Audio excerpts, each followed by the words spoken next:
This is a question for people who believe the canon of the 27 book New Testament that we have is infallible.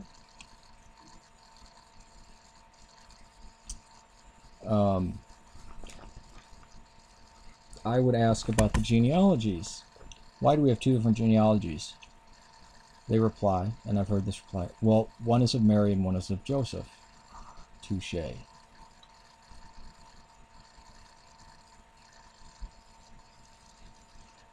mean, people might point out, people who are skeptical might point out, you know, the one in Matthew, why does it lead through all the famous people of the Old Testament? All the big names, you know, it's like saying, this guy was the son of George Washington, who begat, you know, James Madison, and who gave birth to Thomas Jefferson, who gave birth to, you know, Abraham Lincoln, who gave birth to Grant, who gave birth to, who's the father of, you know, John D. Rockefeller, you know, was the father of Teddy Roosevelt, or, you know, going through all the famous people. Although none of those people are related, and they're using a genealogy that's concise with the Old Testament. But, and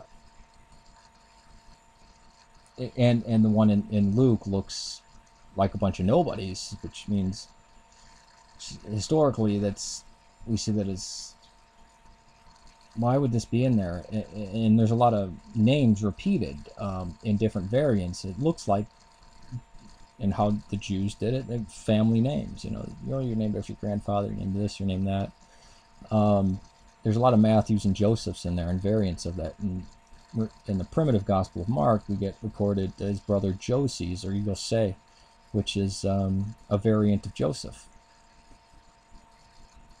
But, you know, I mean, hey, who's to say he wasn't descended from all those famous people on one of his parents' side?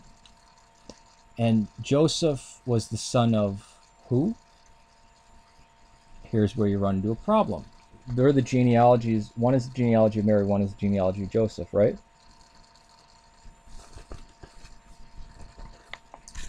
After the big genealogy, which is from Abraham downward, to where it says, and Jacob, Elud, the father of Eliezer. Eliezer was the father of Matan. Matan was the father of Jacob.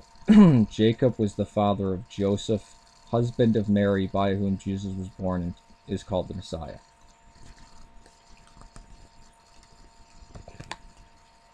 Now, in Luke, it runs the other way. It starts with Jesus and runs backwards. And it says, so that was genealogy through Joseph. So this has to be the genealogy through Mary, if the, you know, since that's what the sola scriptura evangelical fundamentalists say, right? And it's not only fundamentalists and evangelicals. This is most sola scriptura people, which is most of American Christianity. And when he began his ministry, Jesus himself was 30 years of age, being as supposed son of Joseph. Wait a minute, these are two different genealogies of Joseph? The son of Eli, the son of Matthat, the son of Levi, the son of Melchi, the son of Jannai, the son of Joseph, the son of Matthias, the son of Amos, the son of Nahum. Wow, there's three Josephs right there. And there's two variants of Matthew. But wait, Joseph's father, son of Eli. Okay, Joseph is the son of Eli, so Matthew must say Joseph is the son. Jacob was the father of Joseph.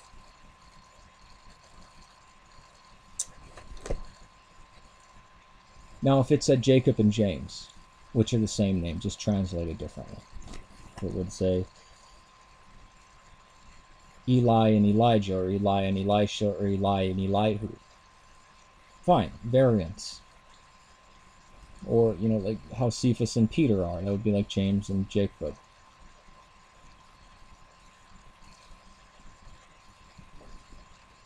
Either one is incorrect, both are incorrect, or neither is correct. Sorry. Either one is correct, Neither are correct. Both can't be correct. Now,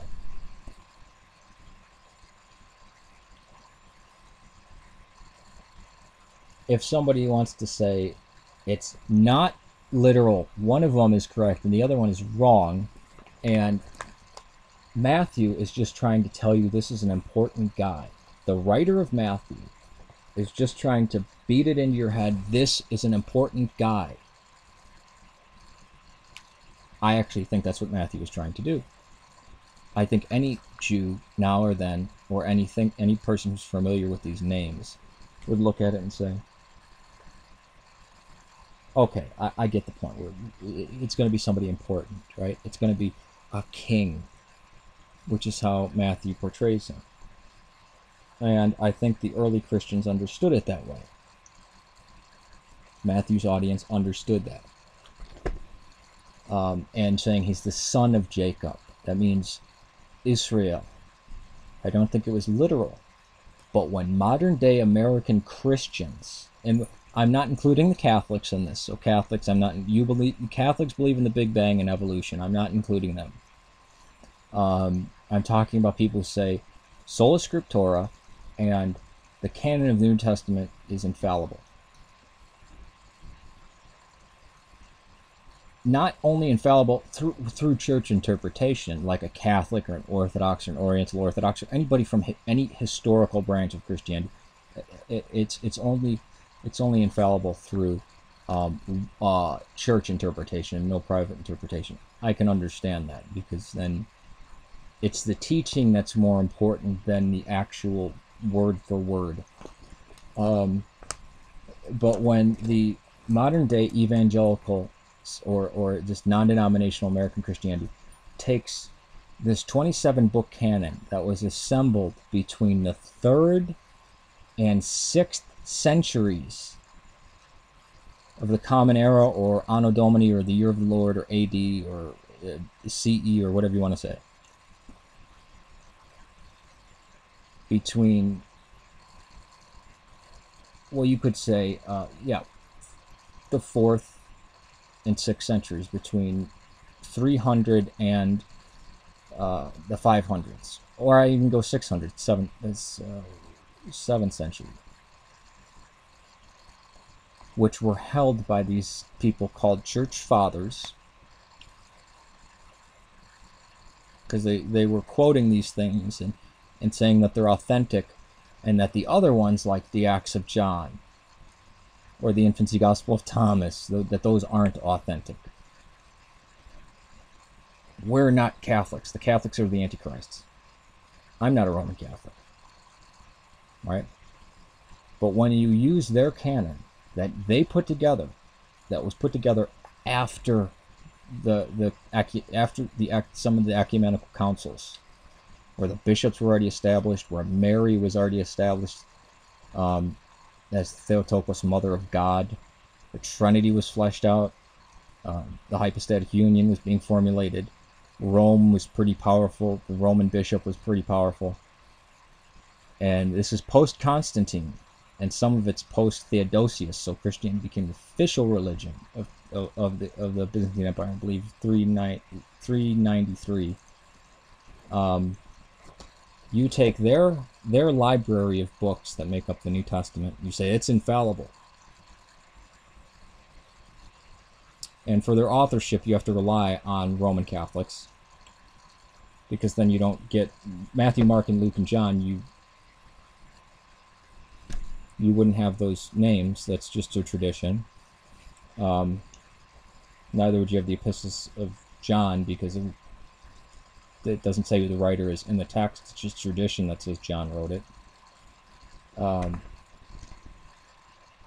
then you declare them infallible, which is in a way that no Christian ever believed they were. It wasn't Christian to read the Bible. Christianity actually doesn't come from the Bible. Why? Because the church had to exist first, and then they wrote about events. Some of these books, it sounds like a lot of people are getting massacred that know these stories, so they have to write them down. And a lot of people sound like, hey, you know what, the end's going to come soon. Within this generation, Christ is coming back.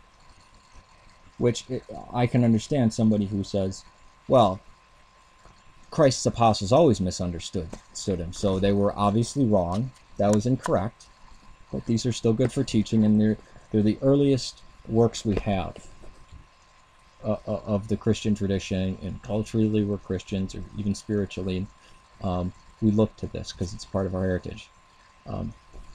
I love that. I love that answer. This is the Word of God. Really, because in the book of John, it says that Jesus was the Word of God.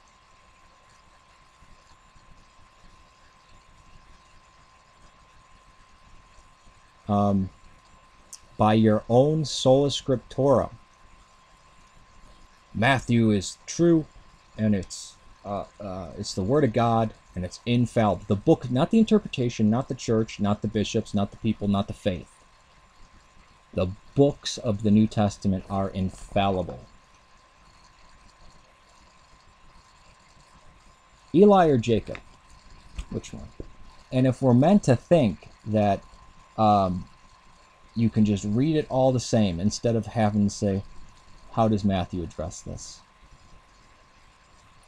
How does John address this? How does Mark address this? Maybe Paul didn't write the epistle. Maybe those letters of Peter, first and second epistles of Peter, maybe they weren't written by Peter. Maybe they're pseudonymous. Maybe they were written by the disciples of Peter, who were just using his name, which is, in that case, it actually wouldn't be forgery because of the way forgery worked in the in the ancient world. Because if they were taking all the teachings of Peter, it would be considered forgery if they put their name on it, because they'd be seen as stealing their ideas. So they have to put Simon Peter. But no, this is all you need. You don't need to know any of the history about it, meaning context to understand what they're talking about.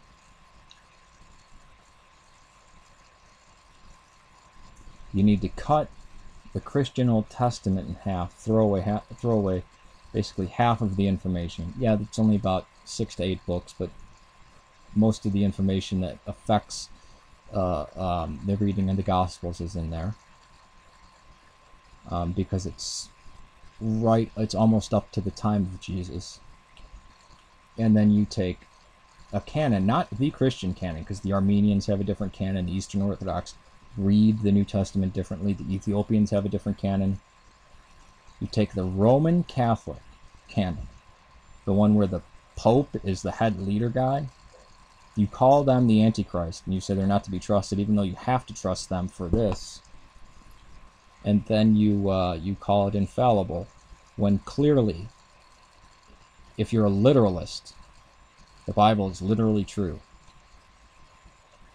I'd ask you, is it Jacob or Eli?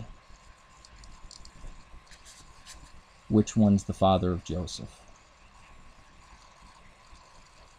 And who is his father? If his father is Matan, why does Matan have a different father? And why does he have a different son? Because it doesn't say, and Jesus is the son of the Israelites, or son of Jacob. It actually, reading it in a literal American way, you wouldn't look at it as a first century Jew. You would say, oh, he's the son of Jacob.